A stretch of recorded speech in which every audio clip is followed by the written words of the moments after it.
we have to make sure our body is physically at a low set point, that it's not on high alert. And that's what we have control over. This is the Begin Within podcast, where we believe real, lasting health and fitness requires you to start inside before you work out. I'm your host, Nate Slegger, and I'm here to show you behind the scenes of fitness. You already know exercise is good for you, but what about all the other things in life that affect your fitness? If you're looking for extra motivation to get started or to make sure you keep going, this is the place for you.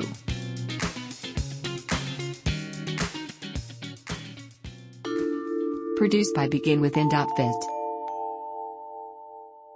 My guest today is Dr. Amy Novotny. She's a pain specialist, a speaker, an author, and an ultramarathoner. She helps high-profile entrepreneurs, business owners, physicians, and others in chronic pain or dealing with mental trauma to alleviate pain, stress, anxiety, sleep deprivation, orthopedic surgery, and the need for medication. She's here today to help you to make sure that stress isn't holding you back from becoming a better version of yourself. Before we dive into the interview, here's a few things that I want you to listen closely for. First of all, the power of chronic stress in our lives.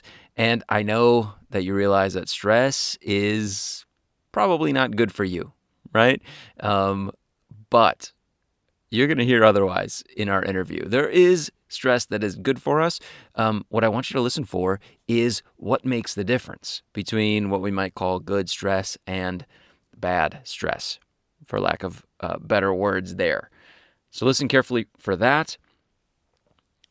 We're going to spend a lot of time talking about breathing and posture. So when we get into that topic, if possible, I'd love for you to slow down, get into a place where you are able to just sit and listen and do the breathing exercise that Amy is going to take me through.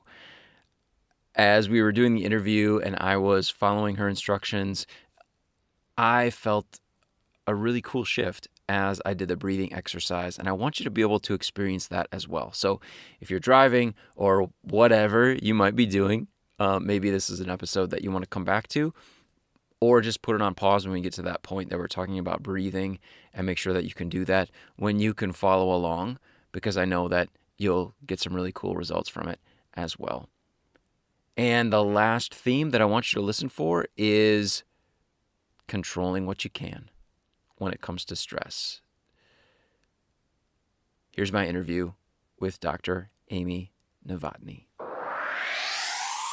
Out there in the literature, it shows that there are many chronic diseases that are related to stress. They've seen it time in and time out where stress impacts this nervous system in our body. It's called our autonomic nervous system.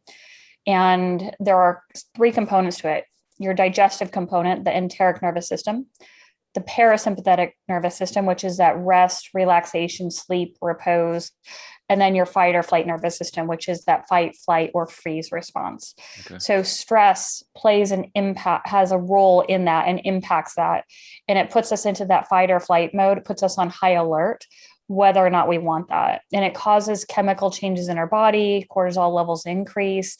It, can affect adrenaline.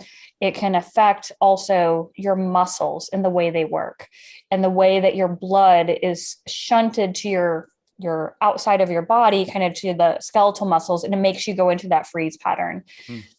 So there are many ways, whether it's affecting disease processes, whether it's affecting your ability to think, perform, be creative, be imaginative, whether it affects your mobility, your ability to get stronger, have power, speed. So stress is everywhere. Obviously affects our mood as well, because normally when we're stressed, we're not always the most pleasant.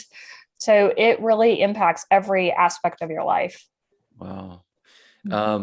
So I have a question for you. I mean, as we're helping people exercise and work out, and you mentioned like get stronger, Mhm. we're placing stress on them. So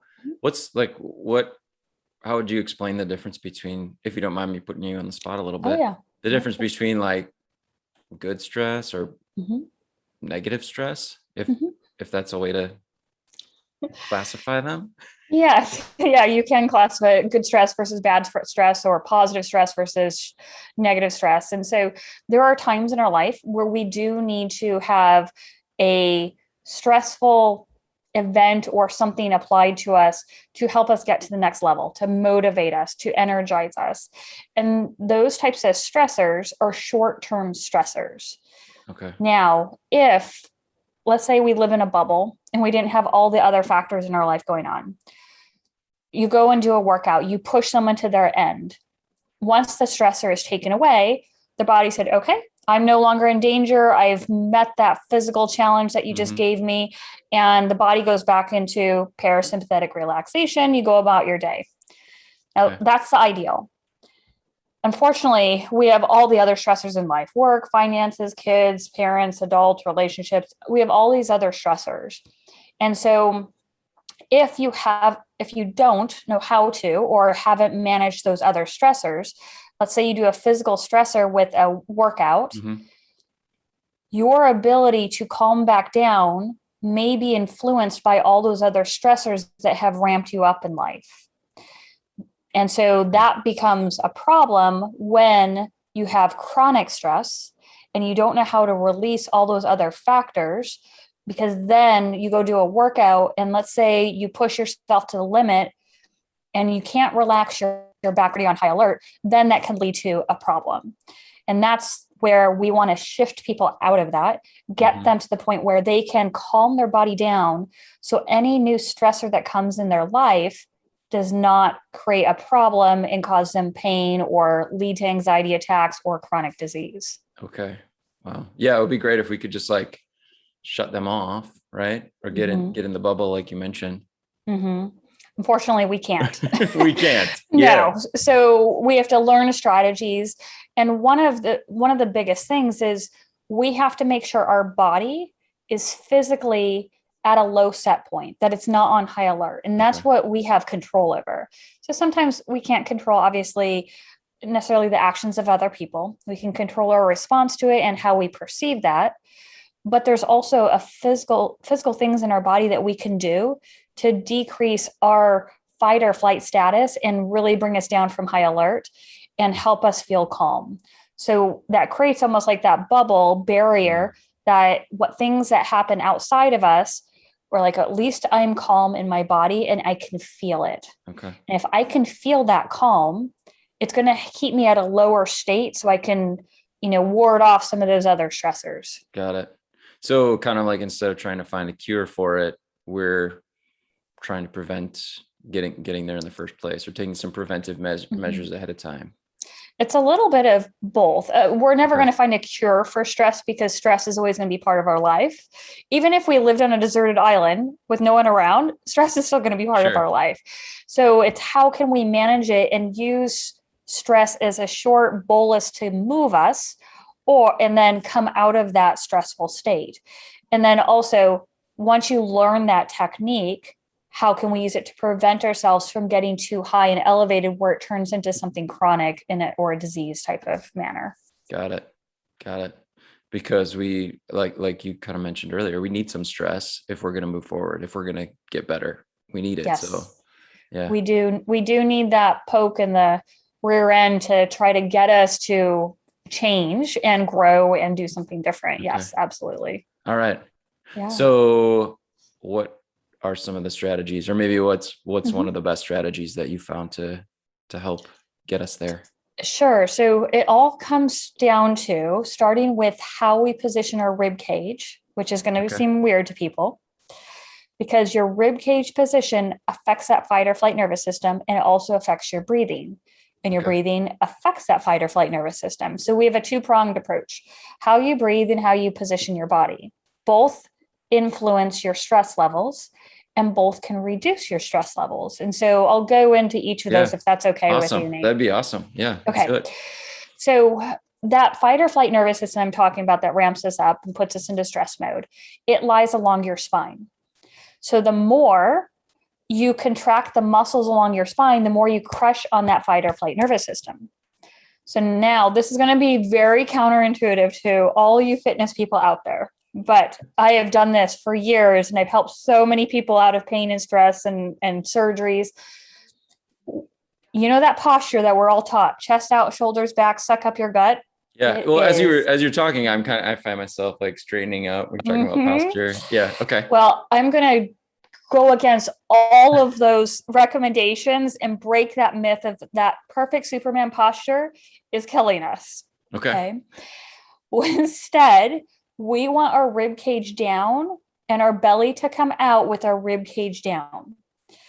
And the reason why, here, I'm going to give you a little visual. If you imagine a cylinder, just like a can of soup or something, a can of soup is stable when it's sitting on a flat surface and it's sitting on the bottom. Okay.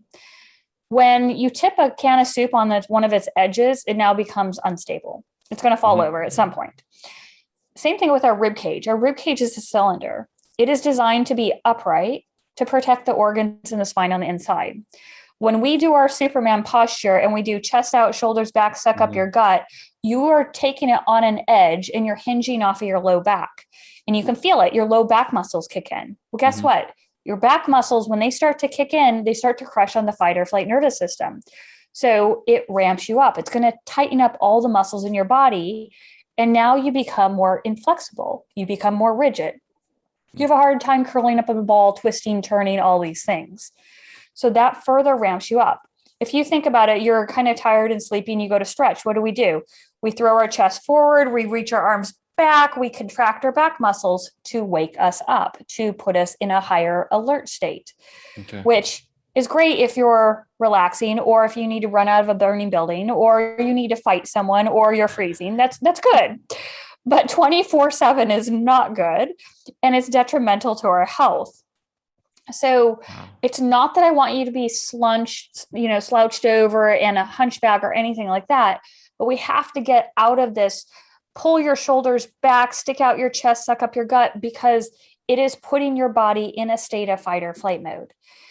Instead, if we allow our rib cage to drop down in front without throwing your shoulders forward and allow our belly button to come out, you start to feel your low back relax. But that also means sitting back in your chair, let yourself relax back in the chair, and you'll feel a calm come over you, which is great because now you're not expending energy on your physical state and you can expend it towards focus, attention, performance, whatever you're doing for your job or whatever your activity is. So that's one part of the equation.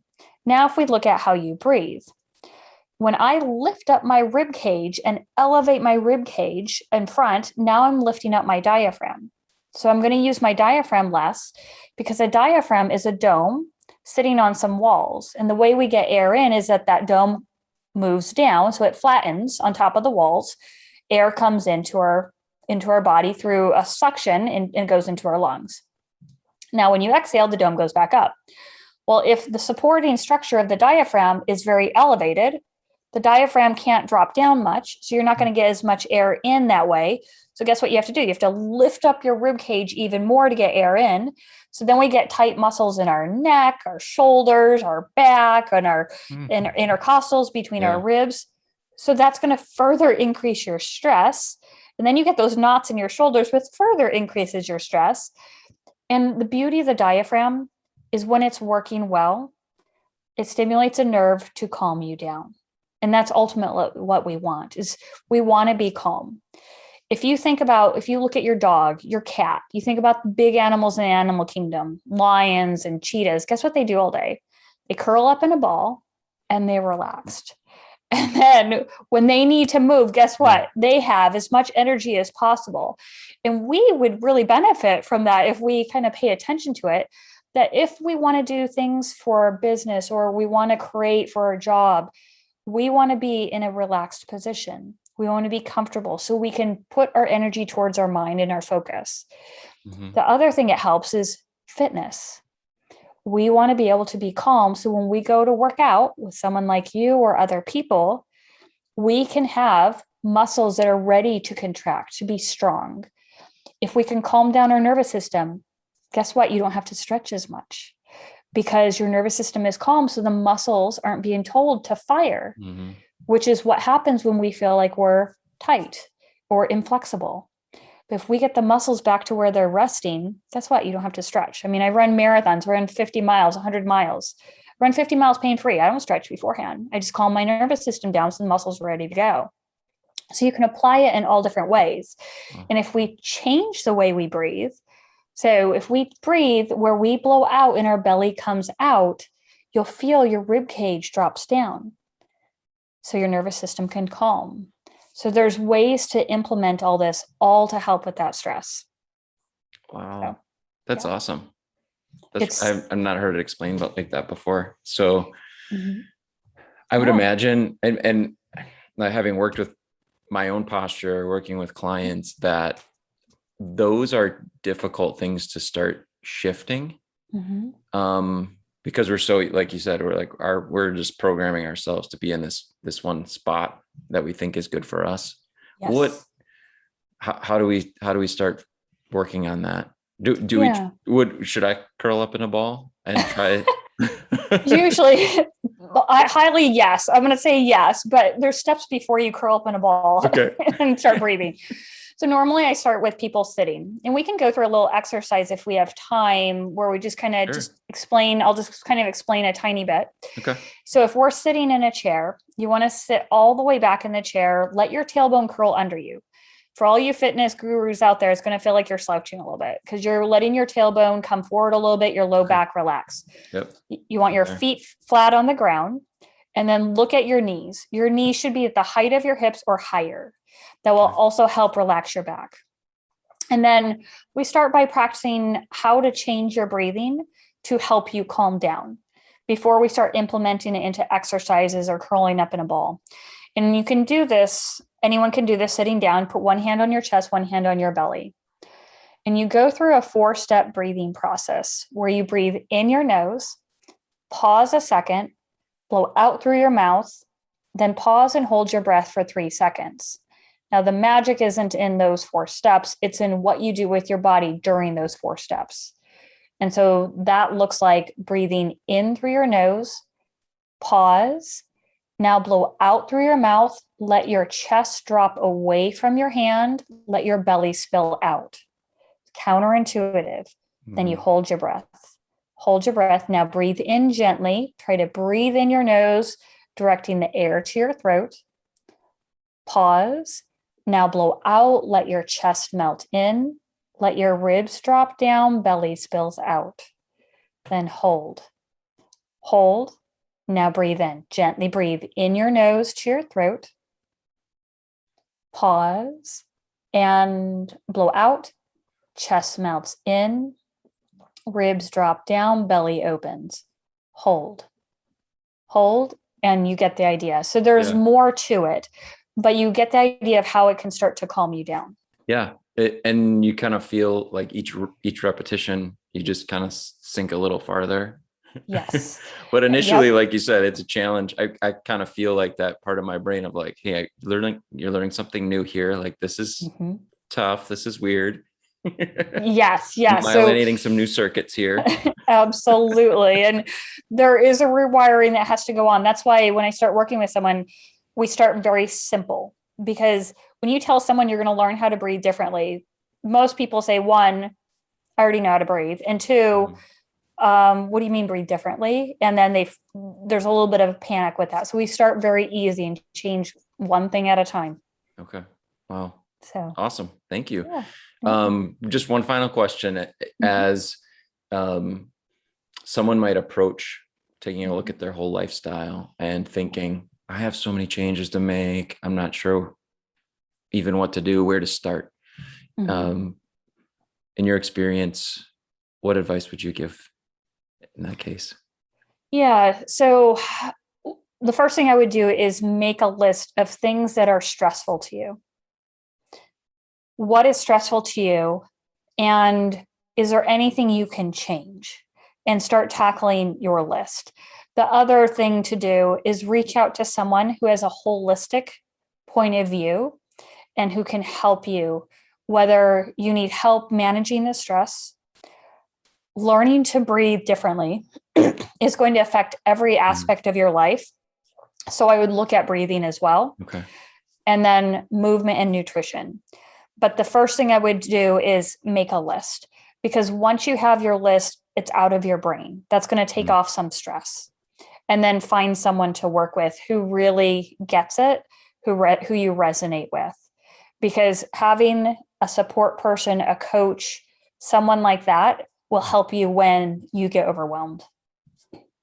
Cool. Dr. Amy Novotny, Yeah. thank you so much. Thank you for having me on, Nate. I really appreciate it. Amy has kindly offered you a free 15-minute consult with her. All you need to do is send her an email and mention that you heard her interview here on the Begin Within podcast. Her email is linked in the show notes, but here it is as well. It's amy@paberinstitute.com. That's PABR Institute.com. Send her an email, let her know that you heard her interview here with me on the Begin Within podcast, and you can have 15 minutes with her. And I can assure you that that 15 minutes is going to be really valuable. I was on her website just checking out some of the testimonials, and it's interesting, those that say they've spent 5 or 6 minutes with her, and it's made a big difference in their sleep and their health and wellness. So please take her up on her offer. Let her know that you heard her interview here with me. Did you catch the difference between good stress and bad stress? It's simple. Bad stress is chronic. It never ends. Good stress comes to an end, and we have an opportunity to recover from it. So we can turn what might be bad stress into just good stress, which is stress that helps us to get better, to grow stronger, by creating space in life to recover from it. Finding time and maybe some methods that will help us to do that. And we got one tool for our toolbox today in that interview. One that you can keep with you is just that simple breathing exercise. Those simple postural changes that, as Amy explained, can help us to recover from stress. And the last thing before I let you go, wasn't her answer to that question, how do you take the first steps to start dealing with stress? Wasn't that great? It reminded me of Dale Carnegie's book, How to Stop Worrying and Start Living. There, he presents 4 steps that can help to banish, he says, 90% of your worries. Step 1, write down precisely what you're worrying about. Step 2, write down what you can do about it. Step 3, decide what to do. And then step 4, start immediately to carry out that decision. Thank you so much for joining me today. I know your time is precious, and for you to spend just a little bit of it with me is truly an honor. I appreciate you so much, and if there's anything that I can do to support you in your fitness journey, please let me know. Nate@beginwithin.fit. I'll talk to you soon. If you are tired of feeling frustrated and disappointed with fitness, and you're ready to get on the path to being the healthy person you want to be, just go to beginwithin.fit and click the Join Our Challenge button. We can't wait to support you in your fitness journey and help you to get the results you deserve.